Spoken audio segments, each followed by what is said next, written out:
আপনার নাম কি? মিসেস তৃপ্তি রক্ষী। কোথা থেকে আসবে?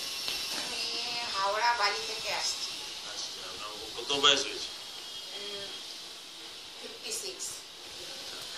আপনার ডক্টর মেননের কাছে কিসের জন্য আসবে? আমি ম্যাডামের কাছে গল ব্লাডার স্টোনের জন্য এসেছি। আচ্ছা, আর কিছু? আর পায়ে হাতে ব্যথার। আচ্ছা আচ্ছা, কতদিনের ট্রিটমেন্ট হয়েছে এখন? আমি তো গল ব্লাডারের জন্য 2 মাস ওষুধ খেয়েছি। আচ্ছা আর এছাড়া ব্যথার জন্য আমাকে পঞ্চকর্ম করানো হয়েছে। আচ্ছা, এখন আপনার কিরকম আছে?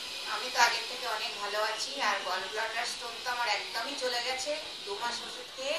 আচ্ছা একদম ফ্রি হয়ে গেছি আর ব্যথাও অনেক ভালো আছে। আচ্ছা আচ্ছা, তো আপনি ম্যাডামের কথা কোথা থেকে শুনেছেন? ম্যাডামের কথা তো শুনেছি, আমার মেয়ে যখন মারুতি কোম্পানিতে চাকরি করত তখন সেখানে আমার মেয়ের সাথে ম্যাডামের পরিচয় হয়।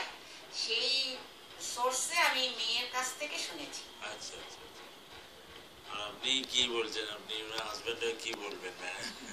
ম্যাডামের ট্রিটমেন্ট থেকে ভালো হয়েছে, তারা কি বলতে চাইছেন?